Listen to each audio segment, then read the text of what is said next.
This is Matt, a 49-year-old father who completely transformed his identity, his mindset, his physique, and his life in just 6 months. And when he first got on a call with me, he told me something that I've never forgotten. These are his exact words. He was 40 pounds overweight, his marriage was falling apart, and he spent 3 years trying to fix it on his own, but always ended up falling back to square one. But this is Matt now, 40 pounds gone, a completely rebuilt physique. He's walked away from his toxic relationship. He's become the leader he's always wanted to be for his daughter, and he's completely unfazed by stress, overwhelm, or worry. And I'm gonna walk you through exactly how this happened, because what Matt went through has nothing to do with fitness. Matt's story is a story of a man who finally stopped betraying himself, killed his old identity, and finally reached his full potential. So let's dive into how this actually happened. When Matt first came to me, the presenting problem looked like what I see every single week. Somebody who's overweight, inconsistent in the gym, nutrition all over the place. But none of that was the real problem. There was actually a problem that showed up deeper than the surface. And here's what Matt actually said to me when I asked him why he wasn't already where he wanted to be on our very first call. He said to me, "It's myself." Because I need to change. And I'm in a stage of my life right now where I need to make a change. And I know I'm holding myself back. And every time I try to do something, I just fall back. I just fall off away. And I'm back to square one, It's the voices in my head. Doubt. You're not good enough. I know that I'm stopping myself. Those are his words. So he wasn't confused what needed to change, and he wasn't waiting for the right information because he had already tried programs before. He'd worked with other coaches and trainers, but he knew what clean eating felt like. He knew what it felt like to wake up in the morning and feel incredible because he's done it before, but he still couldn't hold it. And he didn't have a discipline problem. He didn't have a knowledge problem. He had an identity problem. And it's the most painful kind because you can't blame ignorance. You watch yourself do it. You've done it before. You watch yourself, then give in to the weekend or spiral into temporary satisfaction or hit Monday with full intentions that you're going to lock in and get it done this week and then quietly slip again. And every single cycle erodes a little more of your self-trust, a little more of your belief that you're actually capable of becoming the man that you know you're supposed to be. And Matt had been in that cycle for 3 years, right? He had a great job. He is very financially successful, but underneath the weight and the marriage falling apart and the fact that his back flared up every time something got difficult in his life and he kept having back surgeries, underneath that, there was a man who was terrified of one specific outcome. And he described it to me on the first call we had in honest terms that was so honest, I've never heard a guy be this honest.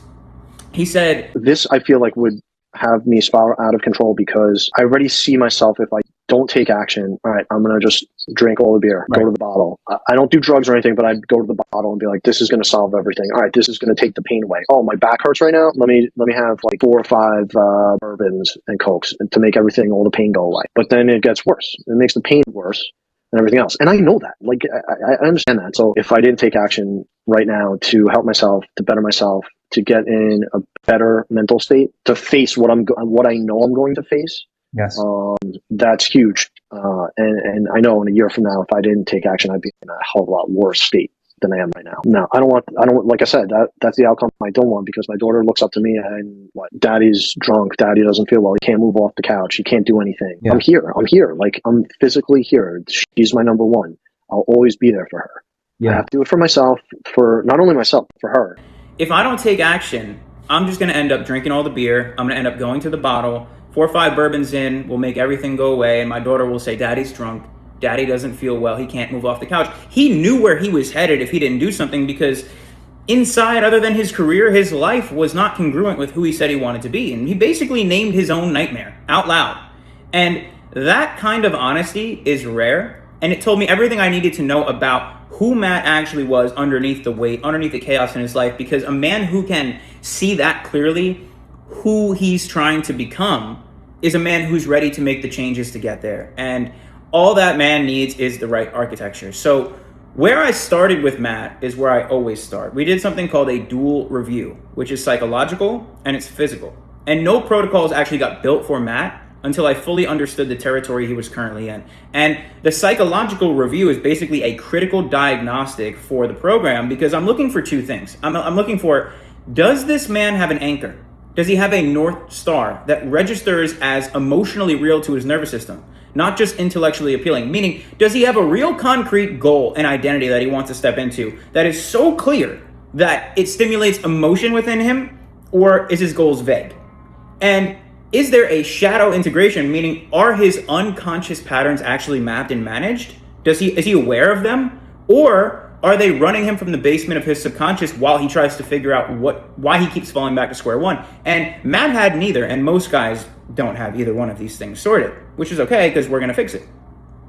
And what the actual review revealed was a man who had spent years operating entirely on obligation and on cortisol. Showing up for the marriage, showing up for the job, showing up for his daughter, but with no genuine vision of the man he was becoming outside of his career and no map of the patterns that actually kept pulling him back every time he tried to move forward, right? So the physical audit confirmed what his body had already been telling him for years. He had gone out 3 times in his life, and his back had gone out 3 times in his life, and every single time his back went out, it was directly correlated to a major stressor that had come up in his life. The first time it was a bad breakup, the next time it was his father dying, and now the marriage collapsing, and he felt his back flaring up again. But it had nothing to do with his back or the injury or his body at all, right? His body was keeping score.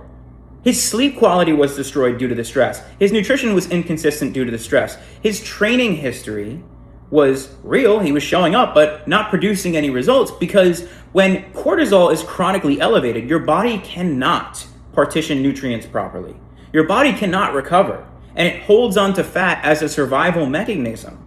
And when your mind fixates on a problem, it causes confusion within your mind, which shows up in your body as fat or as stress or as injury, but it all stimulates from the mind. So you can hand that man the most perfect meal plan ever written, and his physiology would still fight him. It wouldn't stick. The environment was actually the problem. The identity was actually the problem. And until we address that, we were basically building on sand. Nothing was going to last or stick. So once the full picture was clear, I built his behavioral protocol. So I gave him a 4-day custom workout training split, which is extremely optimal for fat loss and for muscle gain and for sustainability if you're a high performing guy, because you have the flexibility to move workouts around. And then I basically had him fill out a form. He gave me his favorite foods, and we built him a custom meal plan around the foods that he genuinely enjoyed, made it optimal so that he didn't hate his life, so that he was eating foods he loved, so that it was sustainable, and so that there was no guesswork. Basically a press play system where Matt just had to show up and execute and didn't even have to think, because I did all the thinking for him. There was no guesswork. And I gave him grocery lists on top of this so that, again, he didn't have to think at all. All he had to do was just execute. So it was optimal. It was savvy. I gave him a bunch of other resources like a macro cheat sheet to teach him how to, eyeball food and understand how it affects his body without having to track anything. I gave him something called a Get Shit Done template, which is for his most chaotic days, which helps him organize his thoughts, what needs to get done, and keep things structured when things get crazy. And most importantly, 24/7 access to my cell phone and weekly check-in calls where we're constantly moving the needle forward, going over anything he's struggling with, so that he has the accountability and so that he can lean on me, so that he doesn't have to think, right? A problem comes up, he could just ask me. He could just focus on the things that are most important in his life and use me so that everything else can be just a press play system that's optimal and take the weight and pressure off of him. So the purpose was really simple. It was give the body a stable container so we could do the real work, right? I stabilized his fitness so we could do the real work, which is at the identity layer, without his physiology hijacking everything. So once we stabilize his body, now we could do the work that's actually going to make a change in his life. So once the physical container was in place, we moved to the work that actually changes everything, which is phase 2. I call it installing the anchor and opening the shadow. So Matt, on that first call, told me that he had never really set goals for himself. He said, work-wise, I love work, but I just want to be, like, I never set goals for myself, to be honest with you. I mean, the first time this past year I did with work, and I actually liked that. In the past, it was always like, we got to set goals and blah, blah. It was all nonsense, but never actually set goals for myself to, in, the usual, 1 to 3 years, where do you want to find yourself? Or 5 to 10 years, where do you find yourself? But I feel like if based off of what I've seen from you, and I just need to set goals for myself. I need to be accountable. And I need to change. I need to change myself. I never set goals for myself, to be honest with you. Like, where do you see yourself in 1, 3, 5 years? He never actually did that for himself. And that sentence explains 3 years of falling back to square one better than anything else could, because your brain cannot organize sustained behavioral change around something it does not believe is real. Our identity needs a clear target. So vague intention produces vague results. So every single time, right, you need to make sure you have a clear identity and goal set. So what Matt needed wasn't motivation. He had plenty of motivation to change his life. He needed a future self concrete enough that his nervous system could actually feel it, right? And that's what I call the identity declaration. It's not some sort of vision board. It's not a like manifestation. It's none of that. It's none of that. It's a structured autobiographical script of who you are becoming, written in the present tense with precise detail across your body, your relationships, your work, and your sense of meaning that is so emotionally immersive enough that your brain cannot keep filing it as fiction. It has to accept it as reality. And we paired this with the daily pregame script. So every single morning, instead of waking up and immediately re-entering the gravitational pull of the toxic marriage, the same stress, the same identity, Matt rehearsed the story of his future self first. Before grabbing his phone, before letting the algorithm program him, he programmed his own mind first. And then I gave him a 4-step morning routine and a 3-step nighttime routine to optimize his frequency, to set him into the highest vibrational state he could possibly be in. And both of these routines take no longer than 5 minutes. And I also gave him universal law worksheets, bridging where he was to where he was going, right? So this gave him a clear understanding of the path forward. And once that anchor was secured, once there was somewhere for the psyche to reorganize towards, we then opened the shadow. And I want to keep in mind, everything that I'm saying I did with Matt, it was one step at a time. Right? It was no overwhelm. We focused on one intention at a time, and I didn't move forward to the next step with Matt until it stuck, right? All I'm doing is showing you what we did. Keep in mind, it was week over week over week, because your brain works like a supercomputer, but if you try and update the software every single day with new habits, new tasks, the hard drive will overwhelm. So you have to do one step at a time so that your brain can truly process it and understand it, and then you move along. So keep that in mind. So once we opened the shadow, we did shadow work sessions 1 and 2, which consisted of a personal letter from me analyzing Matt's specific patterns, identifying exactly where his adaptive strategies, the coping mechanisms that got him through the hard years, had turned against him. And the weekend vortex that he described on our first call, like the beers and the temporary satisfaction, the Monday resets that he never held, that actually wasn't weakness, that was a shadow pattern. It had a function, it had an origin. And once we could see it clearly, then it lost its power. And by the end of phase 2, Matt had an identity declaration in his nervous, so that his nervous system could actually feel it. And the door to everything he'd been avoiding was finally open. Now, it's an uncomfortable process, but it's the most life-changing work that you will ever do. And then in phase 3, this is where the architecture actually became tangible. We went through something called a relentless war map, which is essentially a quarterly calendar with specific milestones. Reverse engineered his 1, 3, and 5 year personal, professional, and financial goals all the way down to his 5 daily needle moving tasks. We then took that and we physically built out his life into his Google Calendar to eliminate decision fatigue. So let me break this down a little bit so you understand what I mean. We took his 1, 3, and 5 year personal, professional goals. We wrote all of those out. Then I took those goals and I created weekly and quarterly roadmaps that consisted of daily inputs that he can focus on to actually make achieving each one of those goals inevitable. So he had a roadmap and a clear path, the same way he had a structure to change his physique. He had an exact structure on how he's going to achieve every single one of his goals. Once we had that, we reverse engineered and I taught him how to say, okay, what are the 5 daily needle moving tasks that I know if I get these 5 things done today, I'm moving the needle closer to my goal. It's important that it's 5 because it's sustainable to do 5 things every day. You wake up in the morning, you have that clarity, you know exactly what you need to do, which removes decision fatigue, but also it's not overwhelming. And so now Matt knows every single morning, what are the 5 things I need to do to move my life forward so he can wake up and execute. And once we had all of that built out, I actually built out his Google Calendar for him. So he knew when he was going to train, when he was actually going to work on these tasks, when he's going to spend time with his daughter, when he's going to relax. And building out the calendar gives you a clear indication of when am I actually going to do all these things I say I'm going to do. And it also will show you where you have white space on the calendar. So let's say something comes up and you can't do the thing you set out to do. You find a place on your calendar with white space. Now all you're doing is moving it. You're not neglecting it. And everything is systemized. There's no thinking behind it. It's so simple. And here's what Matt described on the first call without knowing that he was describing decision fatigue. This is what he said. The little, hey, let's go out for a drink. Let's do this. Let's go eat this, whatever. These little temptations, I guess. And then it kind of spirals out of control. Not spirals out of control, but, okay, I'll be good during the week. But then every weekend it's, let's drink beers. Let's hang out. Let's eat this. And then it gets to Monday. Okay, I'll start eating good again. And it goes to the wayside. I'm eating shit again. He said the weekdays were fine, but he could not hold it together Monday through Friday. But he could hold it together Monday through Friday. But then the weekend came and he would get invitations to go out. There would be social pressure. The temporary satisfaction would tempt him and everything would unravel. Not because he was a weak man, but because he had no architecture protecting him from the moment the environment changed. So decision fatigue is neurologically real. If you are constantly deciding whether to do the right thing, you will eventually stop doing the right thing. So the goal is to make the identity so automatic that the decision is already made before the moment arrives. And so after all of this, we did shadow sessions 3 and 4 and shifted from exposure to organization. So we weren't just naming the patterns anymore.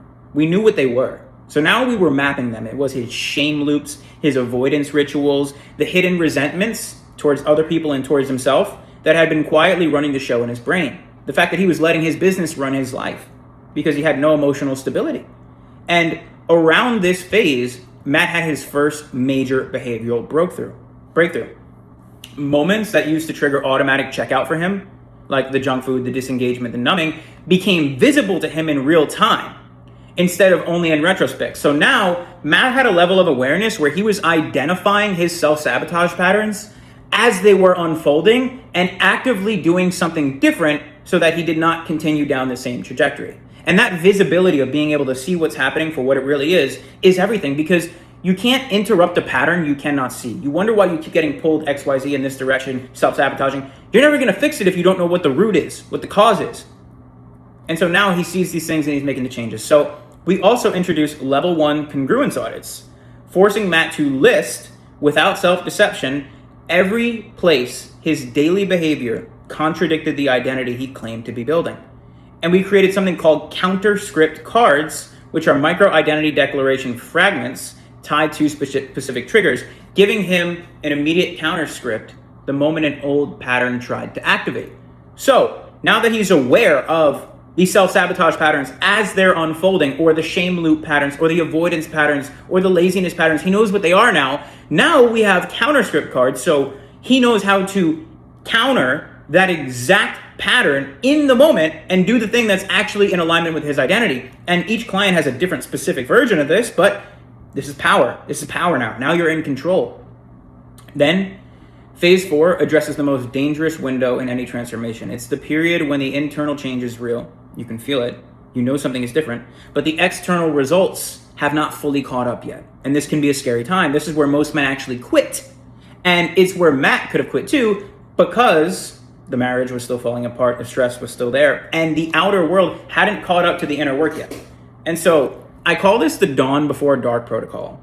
The core truth it instills, and this is something that Matt had, to hear more than once before it really landed, but external results always trail internal reconfiguration every single time. So your identity has to shift first, because your world's a mirror. So if you want to see any change in your body and your relationships and your money or anything in the world, you first have to change your identity first, and the outer world is going to follow.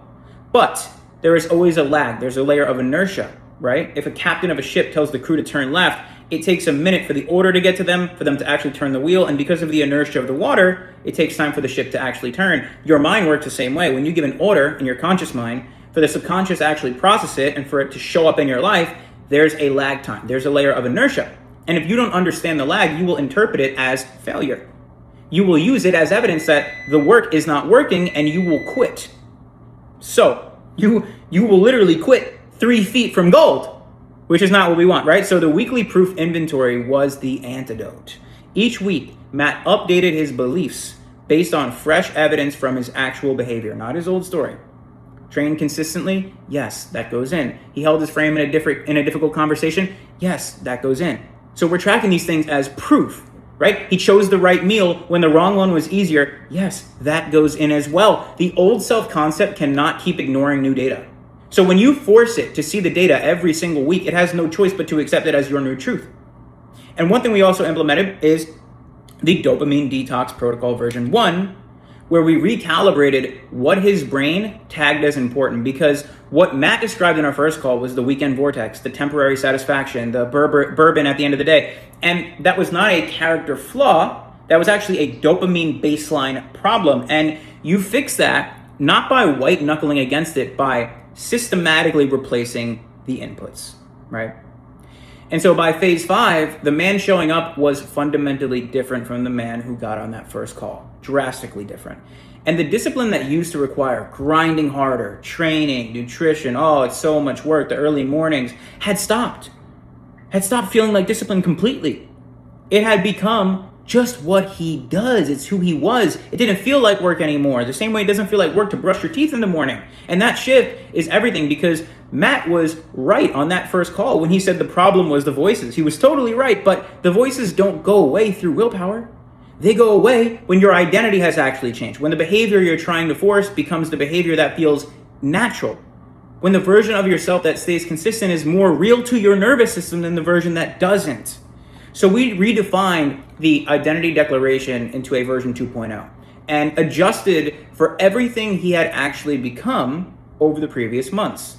We introduced something called forged identity affirmations, which is not screaming into a mirror, but actually writing identity statements into specific postures, breathing patterns, and micro behaviors, so the declaration lives in the body and not just the intellect. So there's certain postures I showed him how to do, certain breath work that I showed him how to do that embodied his new identity, not just yelling at a mirror, I'm successful, right? Real neuroscience proven data that shows these postures will change the way you feel in your internal state. So we then went into shadow sessions 5 and 6, and we went to the deepest layers. And we introduced mental discharge journaling, which is a structured protocol to complete the emotional loops in his nervous system that have been holding open for years. So this isn't like venting, it's a structured discharge of stored affect that liberates the cognitive bandwidth that had been silently bleeding into those unresolved loops. And we also work through the legacy anchor framework, which is not just some vague reasons why he wants to change, they're real ones. The relationships that deteriorate if you stay the same. The version of your daughter's memory of you that you cannot live with. The life you are willing to suffer for. When you have direct access to those reasons, when they're written down and you read them every day, motivation stops being a resource you have to manufacture. So the legacy anchor framework is writing out this identity, the reason behind you want to become this identity, and reading it to yourself when you lack motivation or when you feel yourself being weak. And so I want to tell you about 2 moments from mine and Matt's work together that say everything about him, right? The first one, Matt described on an early call about how his back had gone out the day before he finally left the marriage. And he already knew, because he had lived with this pattern his entire life, that the back wasn't the problem, right? Remember, when his father died, his back went out. He had a bad breakup back in the day, his back went out. Now the marriage was collapsing and his back went out. And his exact words on a recent call I had with him was, did the Native Americans have back surgeries 500 years ago? No, because they didn't have the modern stresses we put on ourselves. So he raised his awareness, and guess what? He worked through it mentally. He affirmed to himself that his back was fine. And for the first time ever, going through a chaotic moment of his life, the back injury went away. It wasn't even real. And he already had the insight. He just needed the architecture to actually do something with it. And the shadow work is what gave him that. So once the emotional weight had somewhere to go, the body finally stopped carrying it. And the second moment was on a recent call. Matt told me that one Monday morning, he was going to work and the trains were delayed and he forgot his wallet and his car was giving him problems, but he didn't flinch. His exact words were, didn't faze me. Everything's fine. I'm going to have a great day. I know I'm going to have a great day. I had a fucking great day. Oh yeah. The old me and my old mindset, I would have been freaking out. Oh, the fucking trains are delayed. This is bullshit. Now I gotta blah blah blah. I have to get my wallet. I'll have a horrible day, and I'd have a horrible day. That's not me anymore. That's not. The old me would have had a horrible day, but that's not me anymore. And that's the identity thermostat shifting. That's not a man who handles adversity better because he's trying harder. That's a man who handles it differently because he is different. His soil changed. The plants that grow from it, it can't be anything else but the successful version of him. And then he told me what his daughter said.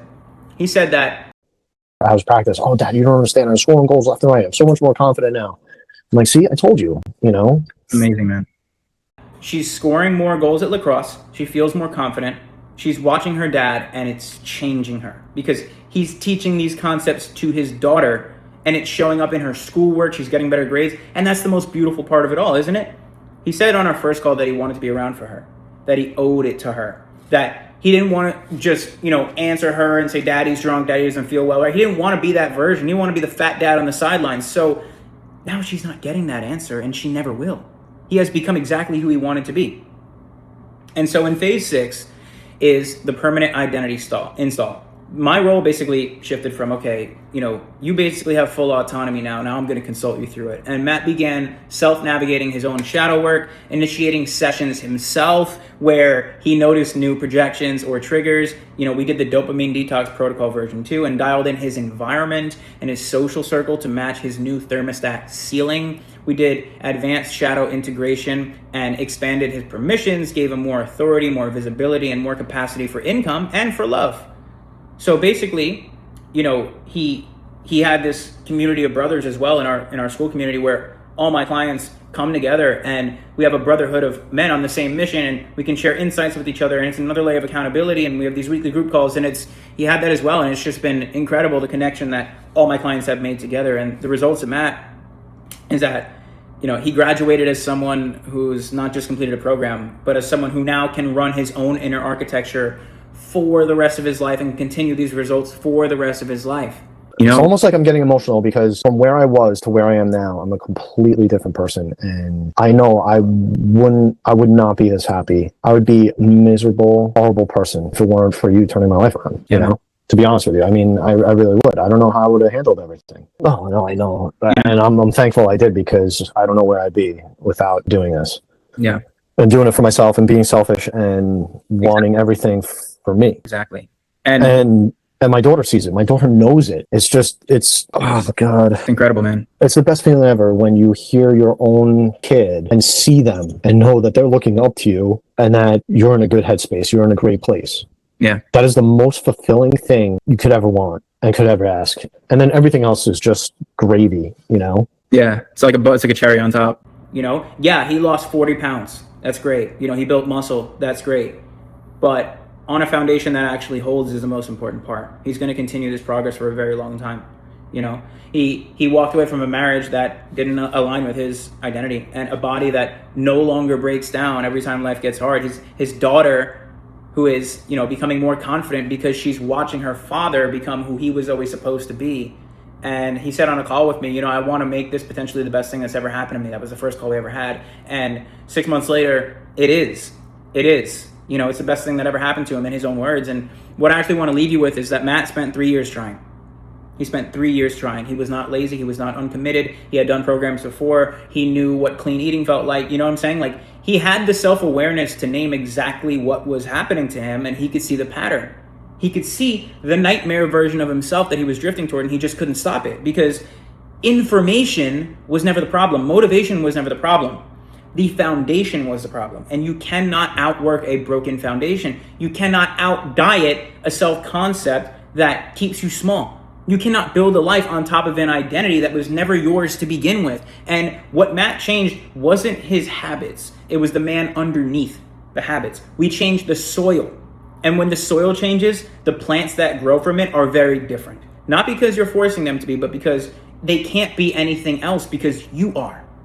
And Matt told me on that first call, he was ready to get uncomfortable so that the worst version of himself, the one on the couch, unable to move, unable to, be there for his daughter, never became real. And he did get uncomfortable, and guess what? The version of him never became real. That's the difference between self-improvement and the Ironclad Warrior Blueprint, which is what I call my program. One manages symptoms and the other actually rebuilds a man from the ground up. And Matt chose to rebuild himself, and that's why he's a free man now.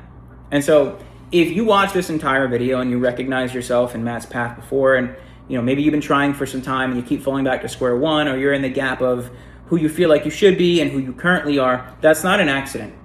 So come find me on Instagram. You could DM me on Instagram the word Matt, so I know you came from this video, and I'd be happy to have a conversation with you about how I can help you the same way I help Matt. We can talk over what your goals are and what's holding you back. But look, man, if you're interested in actually working with me one-on-one, please understand my program is not cheap, and it's not supposed to be. I mean, I go extremely deep with every single person that I work from, and we're talking about changing the trajectory of your life and having you understand yourself and step into identity that you can be congruent with forever and actually realizing your full potential. So if you're interested in that, DM me the word Matt on Instagram and we can have a conversation. My Instagram is in the description. But I hope you found this video valuable. I hope you took a lot from it, and I hope you become the version of yourself that you were always destined to be.